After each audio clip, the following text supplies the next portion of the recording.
धुळ्यात आग्रा रोडवरील आदर्श पुस्तकालय समोरील लीला कॉम्प्लेक्समधील सुनील अनिल बॅग दुकानास शॉर्ट सर्किटमुळे आग, दुकान जळून खाक तर दुकान मालकाचे लाखो रुपयांचे नुकसान। याबाबत अधिक माहिती अशी की आज दिनांक 6 मे 2025 रोजी पावणे 10 वाजेच्या सुमारास दुकान लावून सुनील व अनिल बॅग मालक हे घरी जाण्याच्या तयारीत असतानाच अचानक शॉर्ट सर्किटमुळे या ठिकाणी सदर सुनील व अनिल बॅग दुकानास अचानक आग लागली।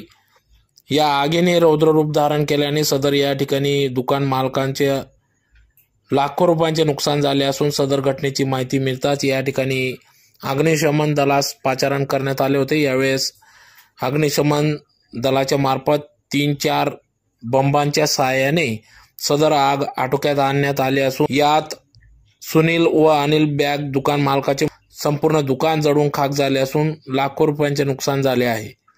याचबरोबर शेजार लगत असलेले आकर्षण कपडे दुकान बाहेर देखील किरकोळ आग लागल्याने त्यांचे देखील किरकोळ नुकसान झाले असल्याचे समजते।